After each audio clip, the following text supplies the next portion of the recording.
کبھی کسی بندے کو اتنا تنگ نہ کرنا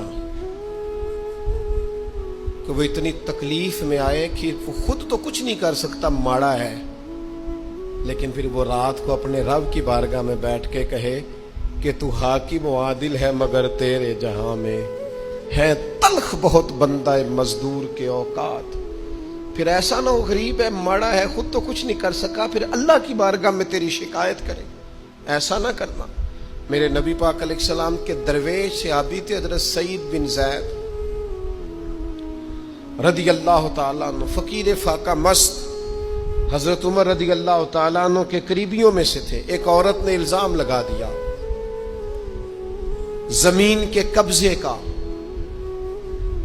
میں کیسے آپ سے کہوں کہ جب لوگ کسی ایسے شخص پر جس نے زندگی ساری دیانتداری سے گزاری ہو، لوگ الزام لگاتے ہیں نا، تو یہ بھی نہیں سوچتے ہم بات کس کے بارے میں کر رہے ہیں، کھلی ہوئی زبان ہوتی ہے، جو مرضی کہہ دیتے ہیں۔ حضرت سعید بن زید پر الزام لگا دیا، اتنا بڑا آدمی، محبوب کا صحابی، اور عورت نے الزام لگا دیا۔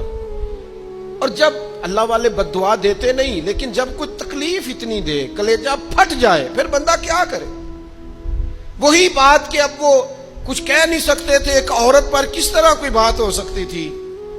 دونوں ہاتھ اللہ کی بارگاہ میں اٹھائے، یہ صحیح حدیث میں موجود ہے۔ دونوں ہاتھ اللہ کے حضور اٹھا کے عرض کرنے لگے، مالک اگر یہ عورت جھوٹی ہے نا تو پھر اسے اندھا کر دے اور اس کی قبر اس کے گھر میں بنا دے۔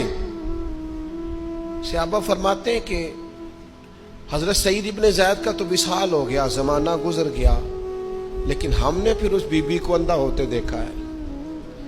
پھر اس کے گھر میں کنواں تھا اور ہم نے اسے اپنے ہی گھر کے کنویں میں گر کے مرتے ہوئے بھی دیکھا ہے۔ اس لیے کہ جب آپ کسی کو تکلیف دیتے ہیں، جب آپ ستاتے ہیں، جب آپ وہ بات کرتے ہیں جو اس بندے میں موجود نہیں ہے، جب آپ جھوٹ بولتے ہیں اپنے نفس کی تسکین کے لیے، جب آپ زیادتی کرتے ہیں صرف اپنی انا کے لیے، تو پھر بعدوں کا دعائے ضرر نکلتی ہے منہ سے۔